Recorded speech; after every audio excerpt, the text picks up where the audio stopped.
Olá, mãe! Olá, mulher! Tudo bem com você? Estamos aqui na série Diário de uma Maternidade, Agosto Dourado. E hoje a gente tem assim, uma pessoa muito esperada por vocês. O bebê chegou e agora? Como vocês vão lidar com a maternidade? Fica com a gente, vocês vão ver tudo sobre esse tema. Mas antes a gente vai falar sobre os nossos patrocinadores. Começamos falando sobre a Cravo Rosa, como vocês veem, vocês sempre perguntam pra mim sobre o meu look. Estou aqui trabalhando na paleta, espero que eu esteja na cor certa. Estou aqui toda de verde, esse look é cravo-e-rosa.story. Então vocês sabem que tem loja física, tanto em São Miguel como em Suzano. E gente, olhem o Instagram deles, tá? Porque todo dia tem um story de um look maravilhoso. Também, obviamente, não podemos pensar no look se a gente não pensar no quê? Nos nossos acessórios. Então, vocês sabem que eu sempre tô aqui usando um brinco de resina feito pela Rizelma. E aí eu tô falando de Inspirações JE. Vocês sabem que a gente tem um cupom de desconto. Elas podem cash, dá 15% de desconto para vocês. E nas compras acima de R$80, vocês terão esse copo personalizado. Temos também Estúdio Elo Pilates, que é o estúdio da Pri. Lá vocês vão ter acesso à consultoria, ela vai arrumar a coluna de vocês, vai deixar vocês com mais disposição. Fazer pilates, gente, é vida. Então não deixem de conhecer o estúdio dela. Está localizado em Poá. Também temos nossas novas parceiras, Show de Bebê. Uma loja maravilhosa. Você conhece, Elaine? Conhece? Aí toda mulher que senta aqui conhece essa loja, gente. Show de Bebê está localizado em Mogi das Cruzes. E lá tem tudo. Tem dormitório, tem acessório, tem roupa de bebê. Você entra na loja, mãe, você fica assim, enlouquecida. É uma loja realmente completa, com muita qualidade. Também fiquem de olho nas promoções que elas sempre fazem. A gente vai deixar todos os contatos aqui na descrição do vídeo.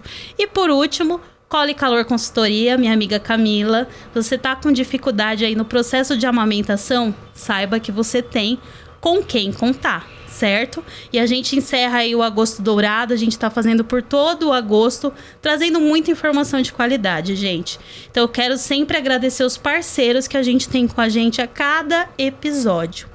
Mas vamos apresentar a nossa convidada de hoje. Então, assim, todo mundo queria a presença de uma pediatra. Doutora Elaine, ela é paraense, veio de longe, né? De 39 longe, anos. Ela é médica há 14 anos, graduada pela Universidade Federal do Pará e pós-graduada em Pediatria Geral pela Universidade Juscelino Kubitschek há 5 anos.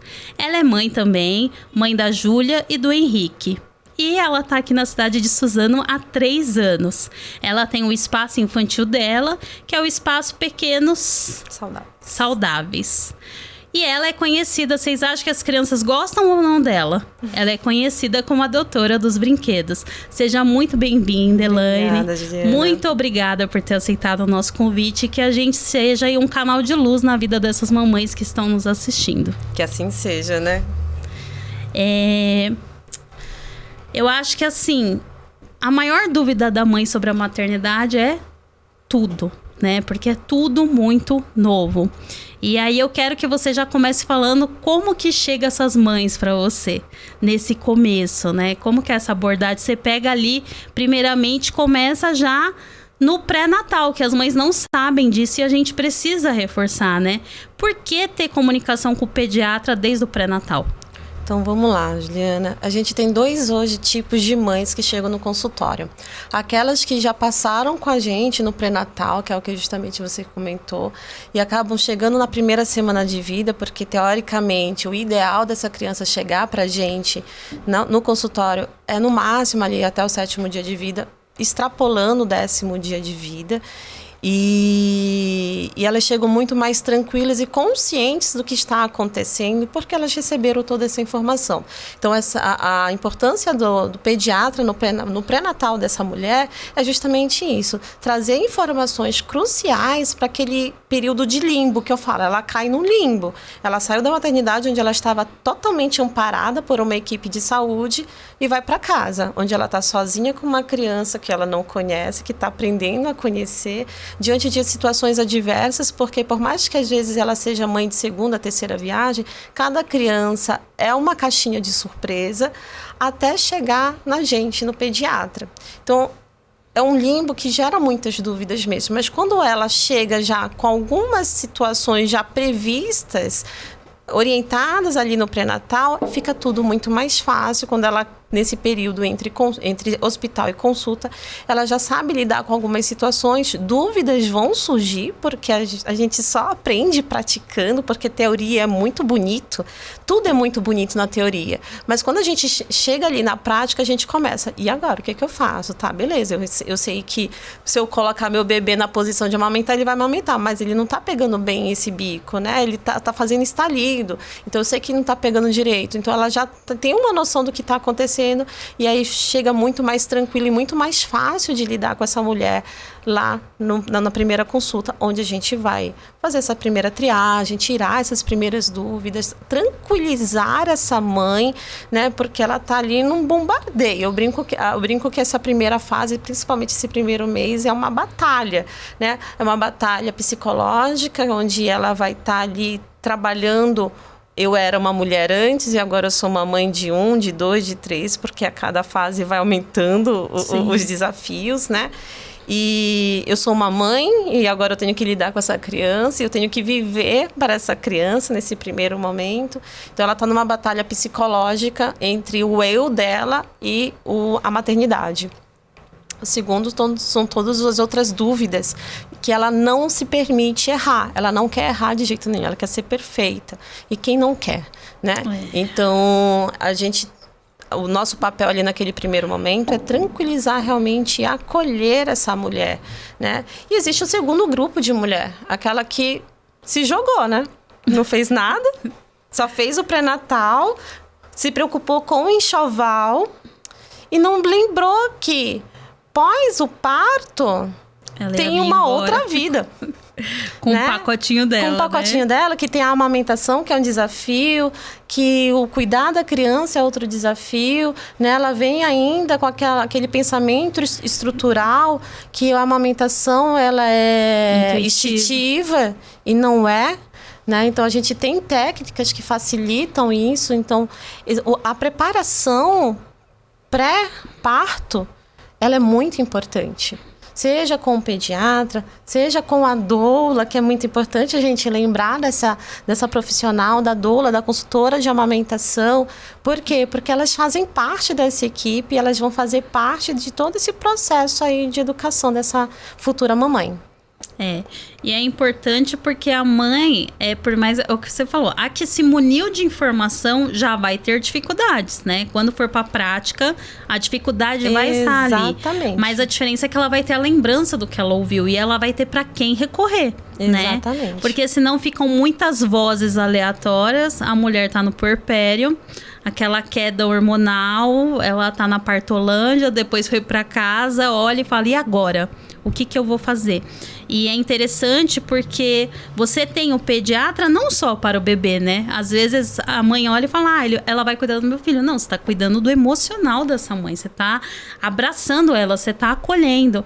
Então, conhecer o pediatra já na gestação, eu acredito que seja um grande... É o mundo ideal, né? Divisor de águas, né? É o divisor de águas, exatamente. É o mundo ideal. Que a gente... Porque, primeiro, como é que você vai entregar o cuidado do seu maior tesouro na mão de um profissional que você nem conhece? Uhum. Porque no pré-natal você tem 9 meses para trocar de médico. E do pediatra. E os primeiros momentos, né? Ainda mais quando a gente fala aí, vai a gente pensar de amamentação, já que estamos no agosto dourado. Se a gente não tem um bom profissional do nosso lado, essa amamentação, ela pode ir a ruínas. Sim. Se a gente tiver uma dificuldade de pega, se tiver um frênulo lingual que precisa ser tratado, que não foi visualizado adequadamente, né? Se tiver tendo uma pega errada, o que vai acontecer? Vou introduzir fórmula, porque é muito mais fácil. Então, aí a gente perde o feeling de poder estimular essa amamentação, corrigir pequenos detalhes para que essa amamentação seja realmente bem sucedida.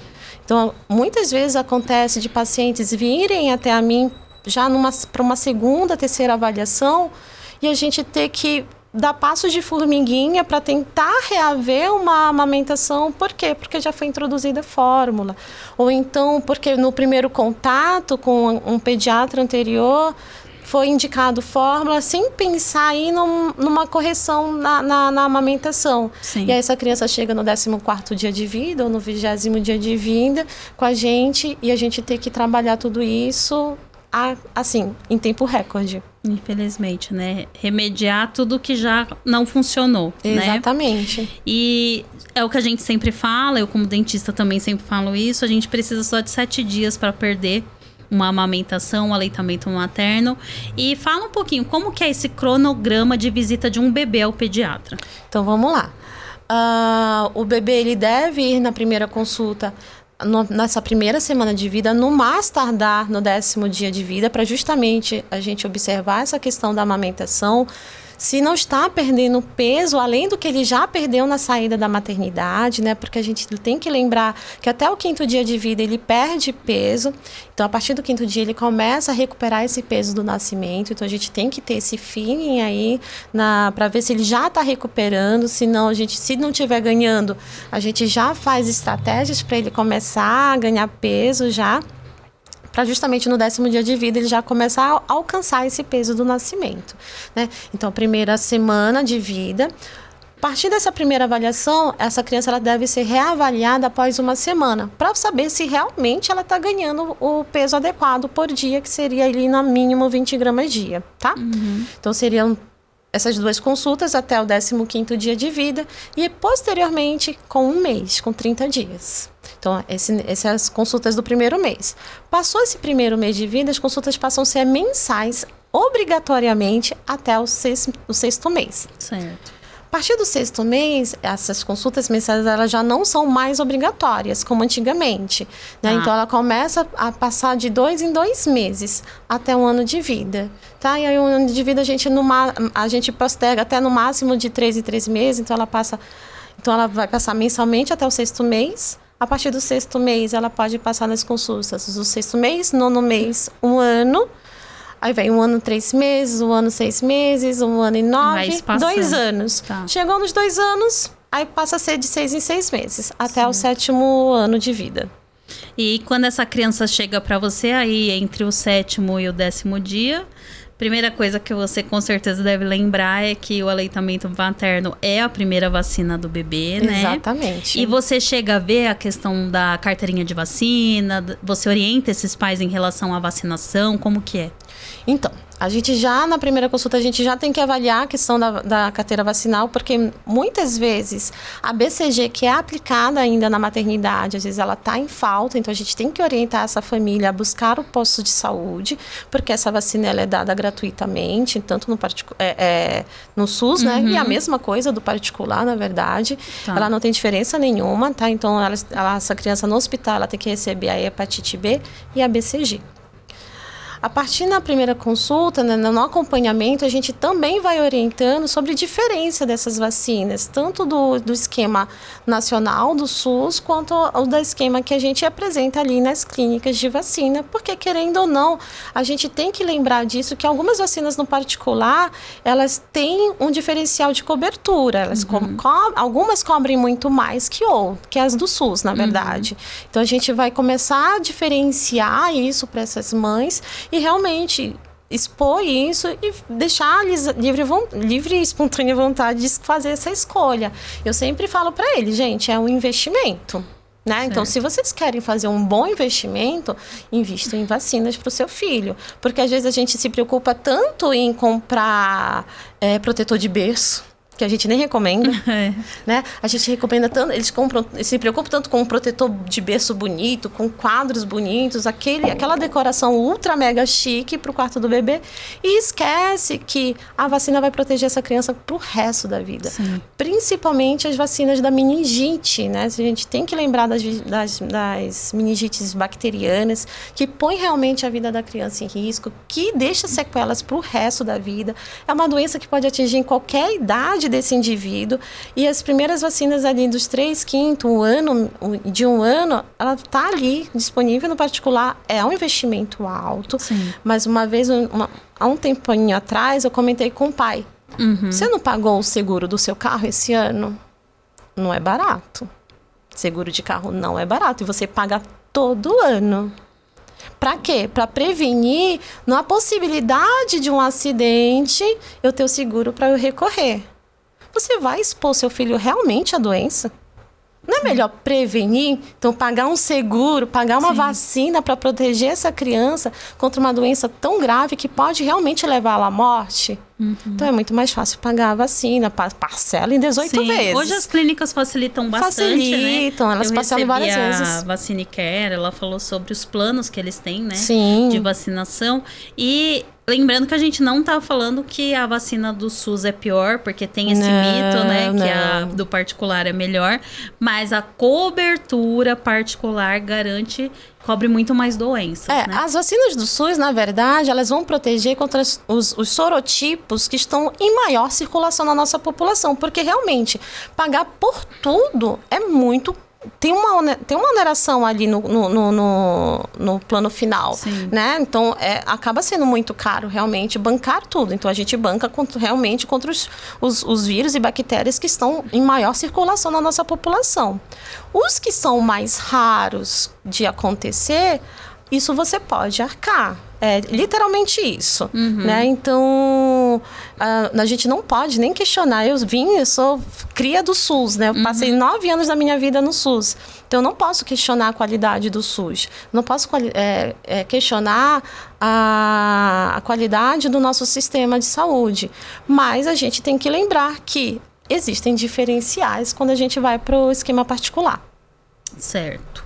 E você falou sobre a amamentação. Se uma mãe chega para você depois de uma semana e ela já está usando fórmula, como que você faz? Qual a forma de conscientização que você usa ali para ela entender por que ela deve ainda lutar pelo aleitamento materno? Porque, infelizmente, você sabe que muitas das vezes essas mães saem com a prescrição de uma fórmula já na maternidade, né?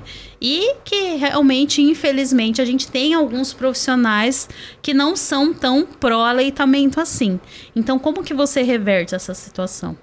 Na verdade, a maioria das pessoas, quando vem nessas situações comigo, elas vêm realmente na esperança de eu voltar a fazer que ela volte a fazer essa amamentação. Porque realmente, hoje em dia, graças a Deus, a maioria das mulheres, elas têm essa vontade, esse sonho de amamentar. Eu preciso amamentar o meu filho, eu não quero dar essa fórmula. Realmente, elas chegam com essa fala realmente pra gente. Até porque essa primeira fórmula, ela também tem um custo alto, né? Exatamente. Tem um custo, tem um tempo de preparo, tem um desperdício, né? Amamentar é muito mais fácil. Mas assim, mais fácil muito entre aspas, né? Mas amamentar o leite está pronto. O leite está pronto, sim. Né? O leite está pronto, tá na temperatura correta, tem todos os nutrientes ali, não tem risco de estragar no peito, né? Então, pensando desse jeito, ele é muito mais fácil, muito mais prático, na verdade. Quando elas chegam, na verdade, para mim, nessas situações de que já estão usando fórmula, a gente tenta tirar o máximo que puder essa complementação. Então, a gente orienta primeiro amamente para depois complementar. Certo. Porque aí a barriguinha desse bebê já vai estar mais cheia. Então, o uso da complementação, o uso do leite de fórmula vai ser menor, porque ele já está com o estômagozinho cheio. A partir do momento que toda vez eu coloco essa criança no peito, eu vou estar vai estimulando essa mama, então a gente vai começar a melhorar a produção de leite ao passar do tempo. A gente lembra ela de fazer os estímulos, como a ordenha, né? As massagens também, para ajudar nessa produção do leite. A gente corrige a alimentação, corrige a hidratação dessa mulher, porque elas esquecem de tomar água. Infelizmente, é uma realidade da nossa população. Nossa população não gosta de tomar água, acha que 2 litros é demais. Então, quando a gente fala que ela tem que tomar 3 litros, 4 litros de água para ter uma boa amamentação, parece absurdo, né? Uma coisa de outro mundo. E então a gente vai trabalhando essas coisinhas e a gente tenta tirar a bendita da mamadeira, né? Os benditos dos bicos, que realmente atrapalham na nossa pega da mama. Sim. Então aí a gente tenta trabalhar com a colher dosadora ou copinho realmente. E na verdade, eu até estava conversando um dia desse com uma consultora, a Camila, né, que você acabou anunciando. Eu prefiro muito a sondinha de relactação, porque ao mesmo tempo que essa criança ela está sendo complementada ali, ela está estimulando o peito da mulher a produzir cada vez mais leite. Então, que bom, né? Que pelo que você falou, elas ainda procuram essa alternativa. Eu, infelizmente, nem sempre, como eu recebo essa criança um pouco mais tarde, eu não consigo reverter, né? Eu encontro muitas mães que não, amamentei 20 dias e parei, né? Então, que bom que quando ela chega no pediatra, encontra uma pediatra igual você, que incentiva, porque é isso, tem que incentivar, você tem que acolher, e não só isso, você tem que dar alternativas. Exatamente. Porque é o que eu falo, e esse é o intuito da série. Falar, você tem que amamentar é uma coisa, você dar alternativas e você ser o suporte é outra coisa, né? Já passei por situações que há mulheres que realmente não querem amamentar. Sim. Ou que tá muito difícil, eu prefiro ordenhar e ofertar na mamadeira. Sim. Existem essas situações. E como eu falo, gente, eu tô aqui para dar suporte. O meu resultado final é ter a criança saudável, seja no leite materno, seja no leite de fórmula. Infelizmente, eu tenho que manter essa vida saudável. Sim, e isso é notável numa consulta, né? Eu lembro que a minha irmã era uma pressão o dia que ia no pediatra. Porque é isso, vocês cobram o resultado através de peso, né? Sim. Não tem como, vocês avaliam um resultado através do peso. Mas que bom que você tem essa amplitude, porque tem muitos profissionais que não dão alternativas, é isso. A minha irmã, ela lutou, eu falo porque ela lutou muito, foi bonito de ver o quanto ela lutou pelo aleitamento. Mas falar que a pediatra não falava durante a consulta, olha, vamos entrar com uma fórmula, ela falava. Então, tem isso, né? A gente precisa de profissionais que sejam pró-aleitamento. A decisão é da mãe. Exatamente. A escolha é da mãe. Mas você tem que dar toda essa via de opções, né? E é o que você falou, você se preparar para tanta coisa na gestação, por que não cuidar da parte que, na minha opinião, é uma das principais? Porque o parto, ele vai acontecer, acabou o parto, finalizou a página do parto. E a amamentação, ela vai aí até os 2 anos. Exatamente. Né? Então, muito legal. E me fala uma coisa, as mães, principalmente as mães de primeira viagem, elas ficam muito preocupadas com questões como cólica, refluxo. Essa é uma preocupação? Tem mais coisas que você vê que elas se preocupam bastante, assim, na consulta? A cólica, ela é a maior, na verdade, das queixas, né? Porque acaba atrapalhando o sono da criança, atrapalha o sono da família. Então, é uma queixa que realmente ela é uma das maiores. Tirando o sono, ela é a maior realmente desses primeiros meses, né? E o bebê que é amamentado através de fórmula, ele tem mais chance de ter cólicas? Sim.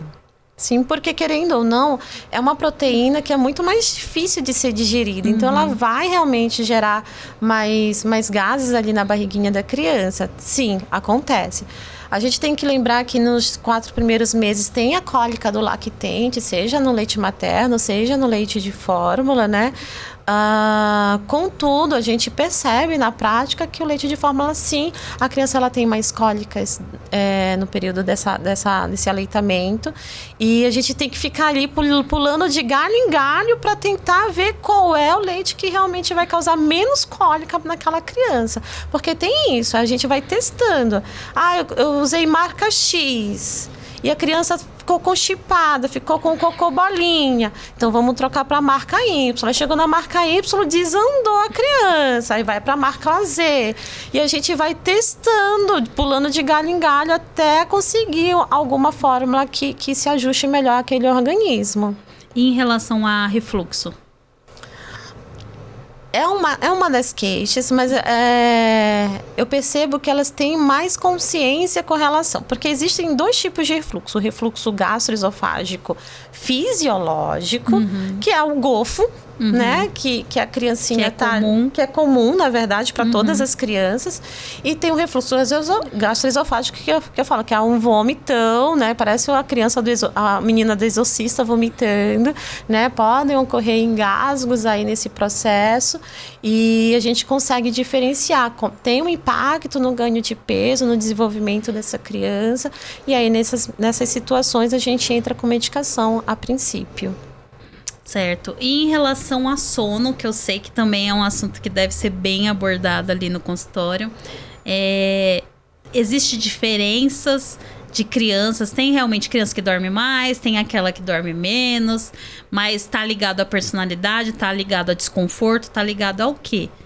Então vamos lá, existem diversos aspectos que vão estar relacionados a essa questão do sono, tá?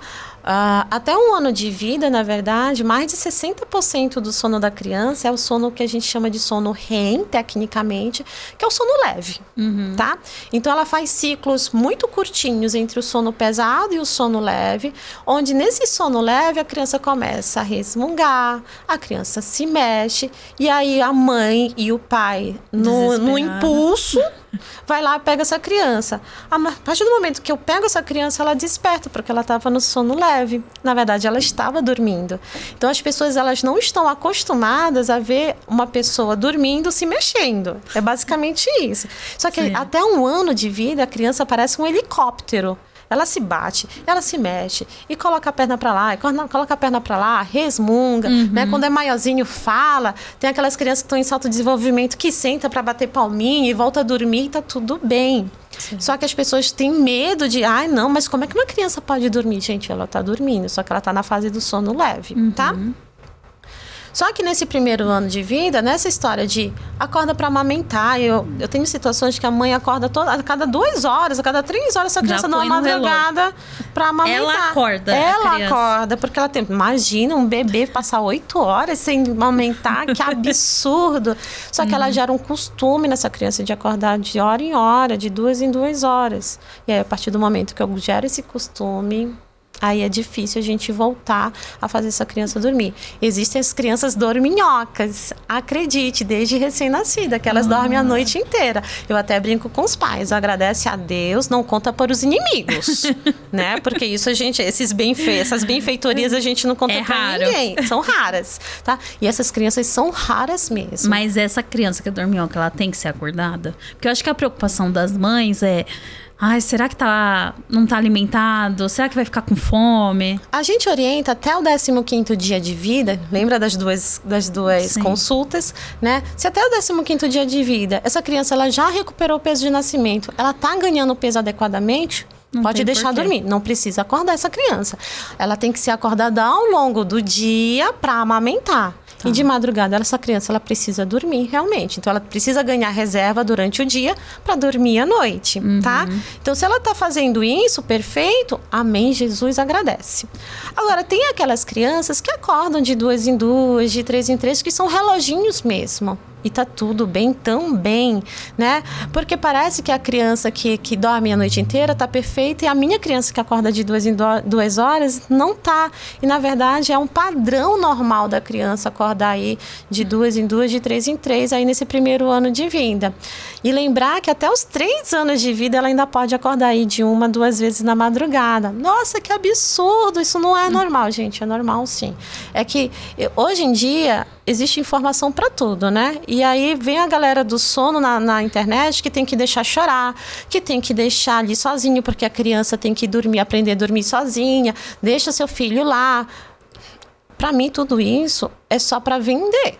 São os showmans que estão ali na internet para vender. E, na verdade, ao invés da gente tentar escutar, ver o que está acontecendo, ensinar uma rotina do sono, de não dar tela para essa criança, né? De gastar a energia dela, brincar, aproveitar o dia, para que realmente ela gaste todas as suas energias para que ela tenha um bom sono durante a noite. Então, existem vários aspectos ali. A cólica é uma delas, né? O brotamento dentário é uma delas, né? Então, quando tá nascendo o dente, gente, é um terror para a família inteira. Quando tá doente, pior ainda.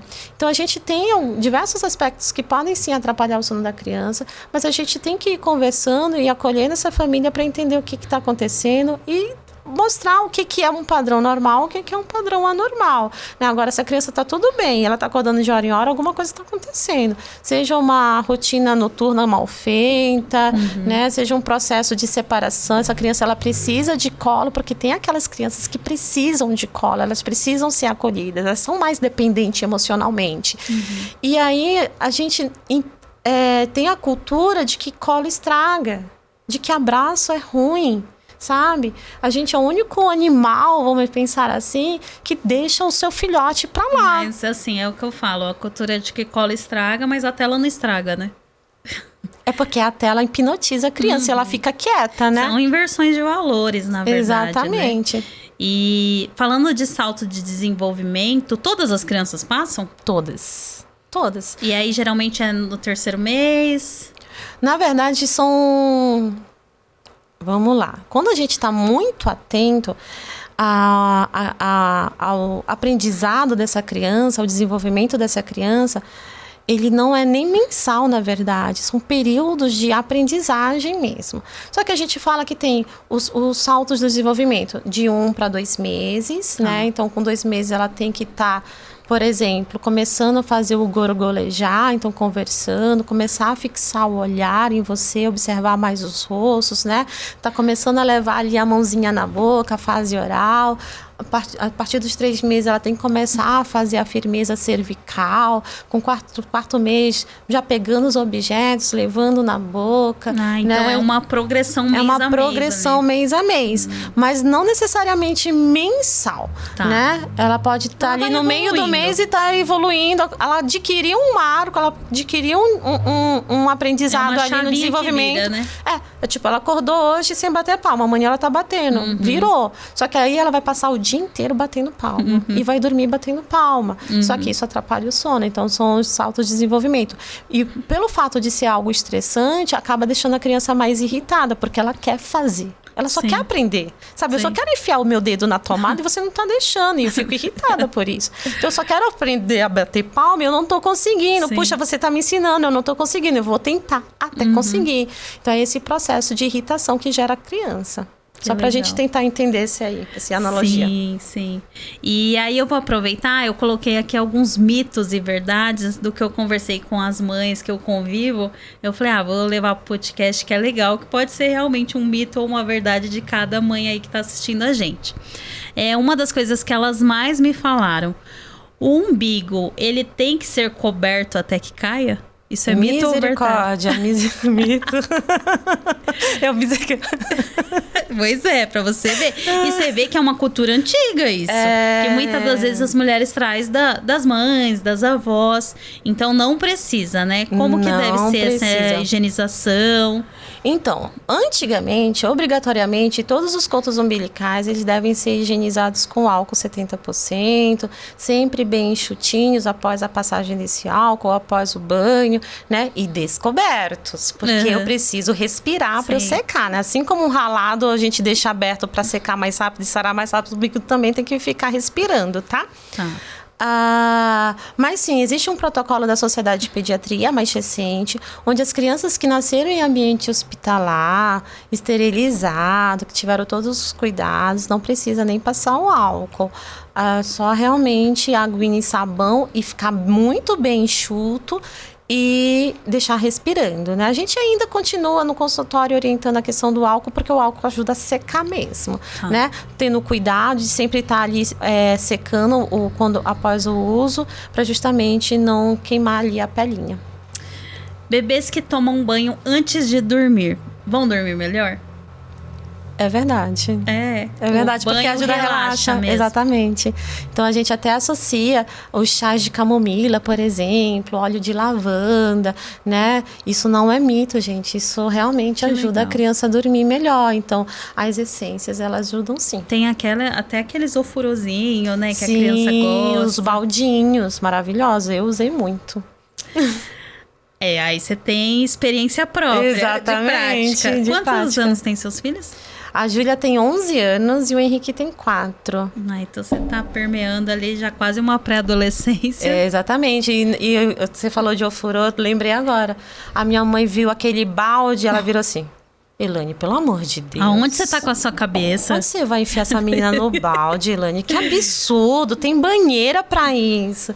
Só que as pessoas, na época, né, não faziam ideia, porque realmente era algo muito mais recente, né? Da simulação do útero no ofurô, né? Que acalma a criança. E quando ela viu eu colocando ela no ofurozinho pra diminuir cólica de madrugada, ela falou assim: Elaine, pelo amor de Deus, tá um frio de lascar, porque a Júlia nasceu no inverno. Você vai colocar essa menina no banho às 3 horas da manhã? Eu disse assim: eu preciso, porque vai aliviar a cólica e vai deixar ela mais relaxada. E era dito e feito. Ajudava na cólica, porque ela simulava o ambiente intrauterino e eles ficam bem mais calmos. E também a posição, né? Exatamente. Porque imita ali o útero, né? Alimentos ingeridos pela mãe vão influenciar na cólica do bebê? Eita, e agora? Depende. Porque se for pela teoria, isso é mito. Tá. Se for pela prática, tem um fundo de verdade. Vamos lá. Por que eu tô falando isso? Na teoria, realmente, tudo que a mulher come, ela teoricamente não vai dar cólica na criança, porque teoricamente a criança até os 4 meses tem a cólica do lactente, independente da alimentação materna. Certo. Perfeito? Só que existem, sim, alguns alimentos que a gente sabe que, quando ingeridos em grande quantidade, geram, sim, cólicas, como alimentos gordurosos, condimentos industrializados, né? Alimentos industrializados. Então, isso realmente vai aumentar a cólica. O chocolate, o café, o refrigerante faz a criança chorar e não é por cólica. O que acontece? São alimentos que são ricos em cafeína. Então deixa ela mais agitada. A cafeína deixa a gente agitado e vai deixar a criança agitada. Ela quer dormir e não consegue. E aí, o que a criança faz? Chora. Que é o que mas não é chora ela. Por cólica, mas sim por irritação mesmo. Essa até que eu achei interessante. Deve-se cortar a unha do bebê logo após o nascimento? Pode cortar, sim. Ou serrar, né? Que acaba sendo mais seguro ali, porque é muito pequenininho. E as mães têm um pouquinho de medo disso, né? Morrem de medo. Eu já teve situação da mãe levar o kit de corte pra eu cortar no consultório, na consulta. Porque elas morriam de medo. Aí eu fui e mostrei pra elas. É uma unha mais molinha, assim? É uma unha mais molinha, na verdade, né? E a criança sempre tá ali com a mãozinha fechada. É automático. O reflexo da pega, né? Então ela vai e já fecha a mãozinha. Só que aí a gente mostra, né, como cortar. Eu não tenho habilidade nenhuma com cortador de unha. Eu prefiro a tesoura, na verdade, que eu me sinto mais segura ali. Mas cada mãe vai encontrando o seu jeitinho. E com a moleira do bebê, tem que ter cuidado? Depende. Depende do que cuidado seria. A gente fala para também não ficar batendo ali na região, porque realmente não tem nenhuma proteção óssea. Com certeza, evitar qualquer tipo de queda, né? Qualquer choque ali naquela região, realmente. Mas dizer que tem que colocar a touca para proteger a moleira, por isso que eu falei, depende. Não precisa, gente, porque querendo ou não, a gente não sai de casa com a criança, além de ir pro pediatra, ou se tiver alguma situação, porque realmente precisa sair.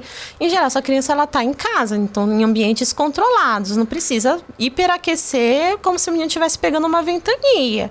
Então não precisa da touca, não precisa de luva, a gente precisa lembrar disso. A touca, na verdade, nem para dormir, gente, porque gera risco de sufocamento, porque ela pode ir descendo pelo rostinho da criança. Essa seria a minha próxima pergunta. Colocar muita roupa ou colocar pouca roupa? Porque tem mãe que exagera nessa... tem que pôr touca, gorro, tem que pôr luva, tem que... Como saber se o bebê está com frio ou se ele está com calor? Vamos lá. A gente tem uns parâmetros de temperatura, né? Então, abaixo de 18 graus, coloca a calça, o body e o macacão, né? Se tiver em casa, não precisa de luva e nem de touca. A partir de 18 graus, pode ser só o body de manga comprida e o macacão. A partir de 25 graus, só a camada de baixo. Até isso, na verdade, até o 15º dia de vida, porque realmente a criança está nesse processo de regulação térmica, tá? A partir do 15º dia de vida, a criança ela já está mais ambientada com o nosso mundo terrestre, né? Vamos pensar assim, porque ela estava acostumada com o mundo intrauterino. E aí ela acaba sentindo o mesmo calor que a gente.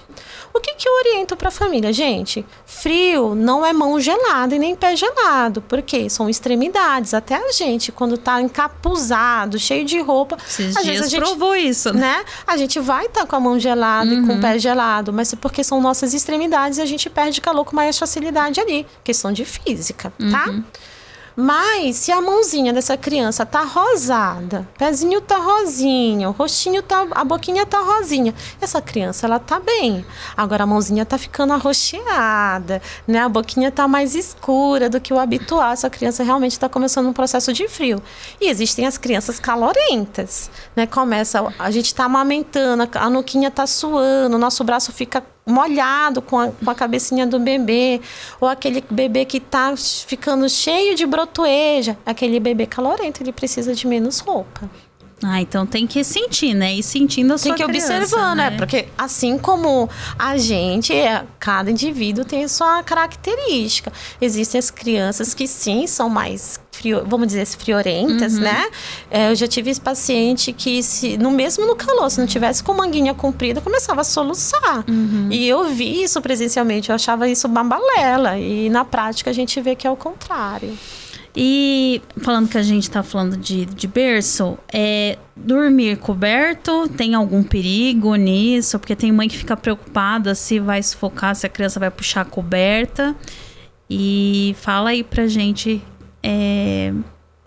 assim, quais os cuidados na hora de dormir? Porque tem também aquela dúvida, dorme de bruço, a criança acorda, a mãe fica desesperada que a criança tá virada. Quais são os cuidados no berço? Então vamos lá, berço. Menos coisa possível. Tá. Então, nada de protetor de berço, nada de travesseiro, tá? Existem os travesseiros anti-refluxo, mas a gente vai orientar para deixar ele por debaixo do colchão, entre o estrado e o colchão, na verdade, só para elevar realmente a cabeceira. Então, nada de protetor, nada de cobertor nesse berço, porque sim, realmente a criança ela pode jogar esse cobertor no rostinho e ela não tem a habilidade de tirar, de se desvencilhar ali daquele tecido. Então, isso pode gerar um risco de sufocamento. As toucas também não, né? Porque ela pode deslizar pelo rostinho da criança e tampar o narizinho. Dormir sempre de barriguinha para cima. Por quê?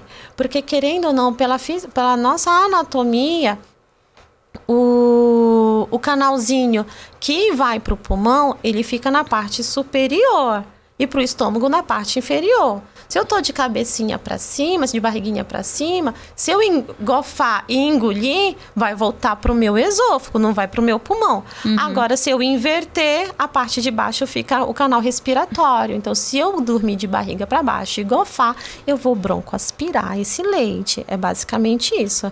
Então, o leite ele vai voltar para quem tá embaixo, não para quem tá em cima, né? Então, se eu tiver de barriguinha para cima, ele vai voltar pro meu esôfago. Eu posso engasgar, mas broncoaspirar vai ser mais difícil, tá? Então, nada de dormir de lado, nada de dormir nem de um lado, nem de outro, nem de bruço. É barriguinha para cima.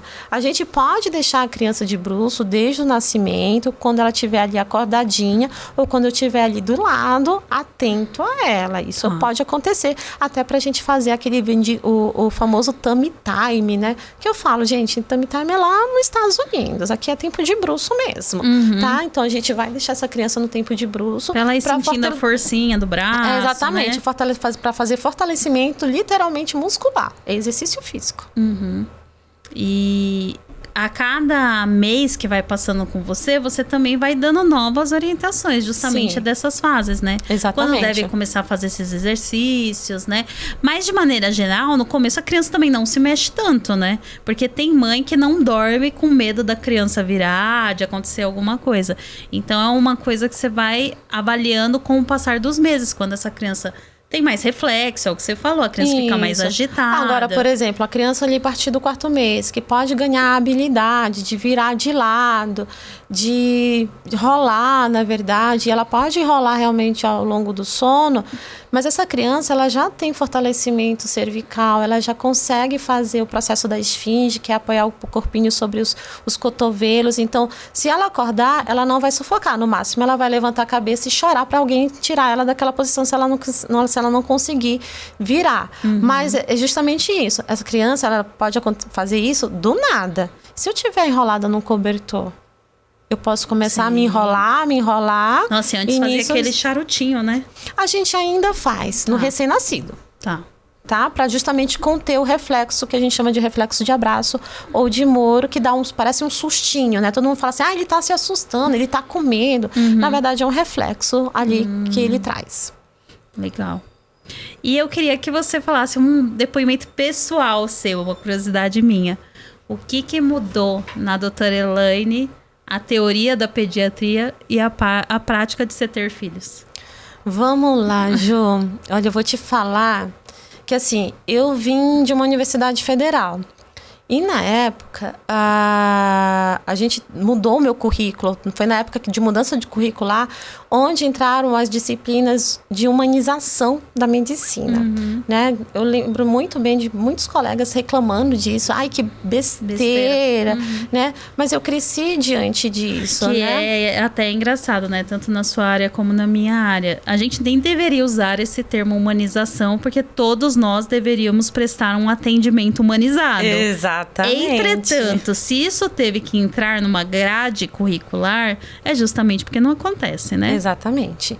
Então, no ano que eu entrei, teve essa mudança curricular nas escolas de medicina.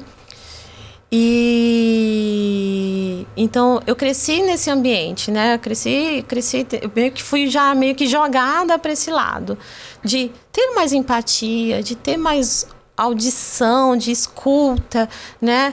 De realmente parar e escutar o que está sendo me passado para tentar resolver ali aquela situação de uma maneira muito ampla. E pós-maternidade, aí piorou mesmo. Quer dizer, aí que eu aumentei mais... Você chora junto. Exatamente, eu choro junto. Já teve situações que eu dou uma segurada mesmo, que eu morro de vergonha de chorar na frente dos outros. Mas o paciente sair, eu desabar. Mas é justamente isso. Após a maternidade, a gente começa a ver na prática coisas que a gente só escutava. E a gente começa a fazer um compartilhamento de experiências mesmo. E teve uma situação muito recente de uma mãe passando ali por uma depressão pós-parto. Porque existe a depressão pós-parto e o baby blues, né? Eles estão ali muito próximos, né? A gente precisa ter esse feeling ali para perceber o que está acontecendo. E eu disse assim, eu também passei por um processo no meu primeiro parto, onde eu me vi perdida. Eu não queria estar passando por aquela situação. Eu não queria estar vivendo uma vida só de trocar fralda, limpar xixi, né? Limpar gofo e troca criança. É um ciclo sem fim. Quem passou pela maternidade sabe que é um ciclo sem fim. A gente não tem tempo nem de escovar um dente, de não ter tempo de nem ir ao banheiro, de depender de uma pessoa para você conseguir fazer coisas básicas da vida.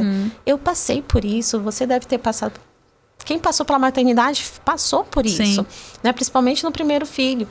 E eu passei toda essa experiência e ela conseguiu respirar, que ela não estava sozinha.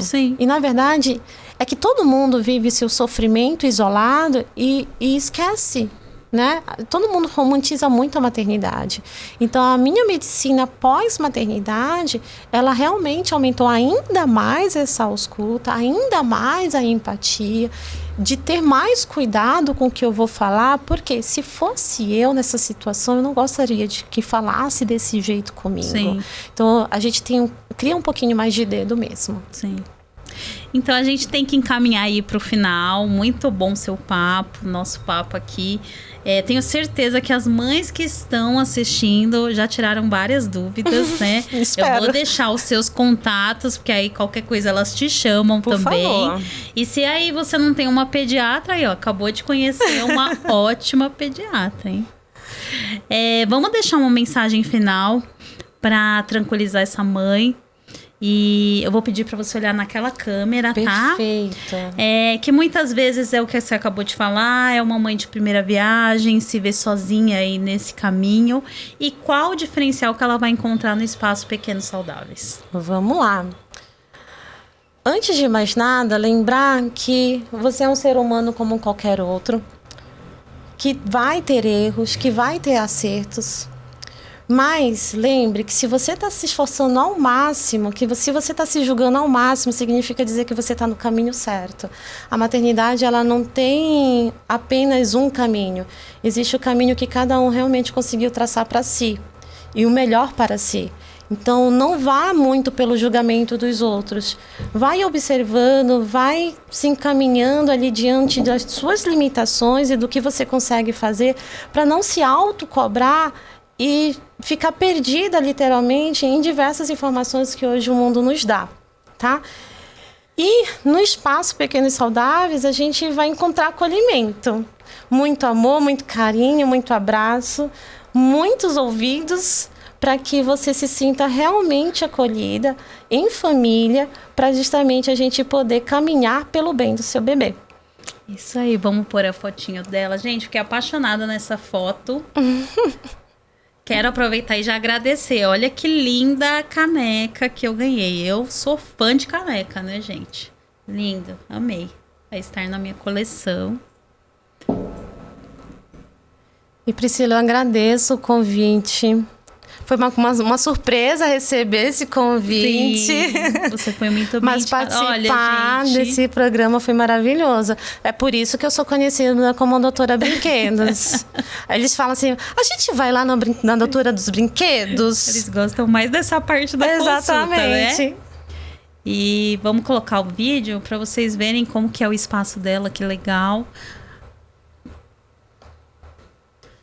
Então, esse é o nosso cantinho da recepção, né? Com muitos livros, muitos brinquedos.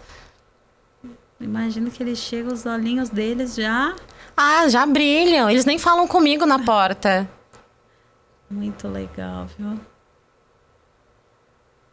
Bem interativo, né? Pode desenhar, pintar. Pode. Por sinal, a parede tá até pintada. Eu tenho até que limpar de novo a parede. Esse que é o problema. Eles vão rabiscando as paredes também, né? Também. Aí é o consultório de atendimento, né? Isso, essa é a nossa salinha. Então, o ambiente, ele é organizado para receber uma família por vez. Não fica acúmulo de crianças, nem de famílias, né? A gente tem uma horinha de consulta para realmente ter uma boa escuta aí das famílias. Sim. Que é uma coisa que as mães reclamam bastante, né? Nossa, eu fui, deu 10 minutos, eu já estava fora da consulta, Exatamente. Né? Que legal. Então, a gente faz realmente todo um atendimento personalizado dessas famílias. É muito importante, né? Aquilo que a gente falou. Humanização deveria estar em tudo, né? Mas a gente sabe que nem sempre é assim. E eu vou te entregar uma lembrancinha do Inspirações JE. Olha, obrigada. Eu acho que você... vai gostar e espero que esteja dentro da sua paleta. Tá. Já vi que tá. Maravilhoso. E aí você usa. Quando você usar, você posta, remarca a gente. Maravilhoso. Lindo, né? Já combina até com a Combina com a minha roupa, exatamente. Sim. E com certeza quero agradecer também a oportunidade de te conhecer pessoalmente. Tudo que já me foi falado, dá pra gente sentir pessoalmente que realmente é verdade. Você, a sua voz, o seu jeito de ser, você veio lá do Pará, né? Então talvez você traga esse acolhimento que muitas das vezes o paulistano aí não tá acostumado ou deixa de se perder, né? Com o tempo. A gente tá aí na era da informação, do digital, mas quando a gente toca um ser humano, a gente tem que ser humano também. Né? Exatamente. Então, quero agradecer muito a sua presença e tenho certeza, mãe, você que tá aí desse outro lado, absorva todas essas informações, tenha calma com esse processo tão bonito que você tá passando e paciência consigo, vai aprendendo o jeito de ser do seu bebê, porque como a doutora falou, cada criança é única. E com certeza tem acesso a ótimos profissionais. Não deixa de curtir o nosso vídeo, compartilhar com muitas mães para espalhar essa notícia aí por aí e se inscreve no nosso canal. Doutora, como que te acha nas redes sociais? Espaço Pequeno e Saudáveis. Então achem ela aí no espaço, a gente vai deixar aqui na descrição. Vocês me acham também no @doutora Juliana Pellini. E é isso, espero vocês até o próximo episódio. Um beijo.